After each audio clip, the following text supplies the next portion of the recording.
ओम आत्रे ऋषिभ्यो नमः। जय ब्रह्मचारिणीभ्यो नमः।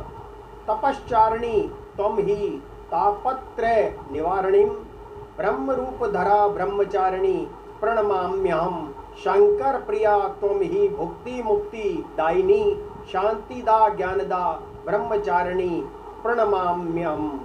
ओम ब्रह्मचारिणी देवी भ्यो नमः। प्रिय दर्शकों, आज नवरात्रि पर्व का द्वितीय दिवस है और आप सभी को ज्ञात होगा माँ ब्रह्मचारिणी का आज दिन है। ब्रह्मचारिणी स्वरूप में माता एक हाथ में माला जप माला लिए हुए हैं, दूसरे हाथ में कमंडल है। माँ ब्रह्मचारिणी को तपश्चारिणी भी कहते हैं क्योंकि माँ ब्रह्मचारिणी ने भगवान शिव को पाने के लिए नारद जी ने ब्रह्मचारिणी देवी को प्रेरित किया था। ब्रह्मचारिणी देवी जो हैं वो हिमालय पर्वत की पुत्री हैं। पूर्व जन्म उनका हिमालय पर्वत के घर में हुआ था, उनकी पुत्री के रूप में हुआ था। और नारद जी वहाँ पहुँचे और उन्होंने माँ ब्रह्मचारिणी को प्रेरित किया कि भगवान शिव को आप प्राप्त करो पति रूप में। तब से माँ ब्रह्मचारिणी को लगन लग गई और उन्होंने 3000 वर्ष तक भगवान शिव का स्मरण किया, जप किया, तप किया। माँ ने कठोर व्रत रखे और उसके पश्चात जो बेलपत्र वृक्ष में से टूट के नीचे जमीन में गिर जाते थे उनको उठा करके, उनको खा करके ही जीवन निकाला।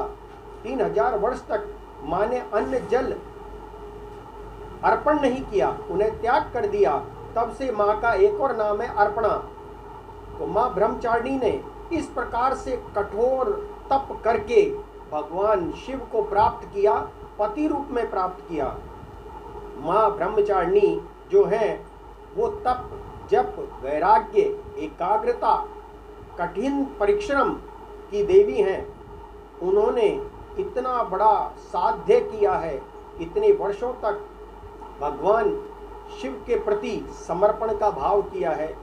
इसलिए जिन छात्रों को बाधा उत्पन्न होती है शिक्षा प्राप्त करने में, स्मरण करने में, तो उन छात्रों को आज सायंकाल माँ ब्रह्मचारिणी की पूजा उपासना करनी चाहिए। और जिन व्यक्तियों का मन देवी पूजा में या भगवान के स्मरण में, मंदिर में, जप में, तप में, मंत्र में नहीं लगता हो, ऐसे व्यक्तियों को भी आज माँ ब्रह्मचारिणी की पूजा करनी चाहिए। पूजा करने के लिए सायंकालीन निवृत्त होकर, हाथ मुंह धोकर, क्योंकि अभी मौसम परिवर्तन चल रहा है और कोरोना संक्रमण बीमारी का भी काल चल रहा है, तो ऐसे में कहीं सर्दी नहीं लग जाए, इसलिए स्नान की आवश्यकता नहीं है। सायंकालीन स्नान की आवश्यकता नहीं है। आपने प्रातःकाल स्नान कर लिया वो बहुत है। सायंकालीन स्नान में आप ज़्यादा ही है तो अधो स्नान कर सकते हैं। अधो स्नान का मतलब होता है कोहनी तक हाथ धो लेना, मुखमंडल को धो लेना, मुंह में पानी भर के कुल्ला करना, शरीर पर छींटे दे लेना और आधे आधे पैर धो लेना। सफ़ेद या पीले वस्त्र पहनकर माँ ब्रह्मचारिणी के सम्मुख उपस्थित हो और माँ ब्रह्मचारिणी के सामने बैठकर, वैसे तो ब्रह्मचारिणी की तस्वीर आपके घर में नहीं होगी, लेकिन माँ दुर्गा है वही ब्रह्मचारिणी है, 9 रूप एक ही में समाहित है। तो आप माता के सम्मुख बैठ करके माँ का ध्यान करें। ओम ब्रह्मचारिणी व्योम नमः, आप इस मंत्र का भी जाप कर सकते हैं। और एक सूक्ष्म मंत्र मैं आपको दे रहा हूँ, ओम ऐं नमः, ओम ऐं नमः, इस मंत्र का भी आप जाप कर सकते हैं। माँ के सम्मुख आप आराधना करें तो आपको माँ के समान, माँ ने जो ग्रहण किया है वो ही वर वो आपको देती हैं कि आपको एकाग्रता देंगी। तो छात्रों के लिए विशेष है कि उनको एकाग्रता मिलेगी। जिनका मन पढ़ाई में नहीं लगता है उनका मन लगने लगेगा। जिनकी याददाश्त कमज़ोर है उनकी स्मरण शक्ति तेज हो जाएगी। और जिन व्यक्तियों का भगवान के भजन पूजन में ध्यान नहीं लगता है, ऐसे व्यक्ति भगवान का पूजन भजन करने लगेंगे, स्मरण करने लगेंगे, तो ये माँ के जो रूप हैं, इन माँ के रूप को विशेष तौर पर उत्सव के रूप में हमें मनाना चाहिए।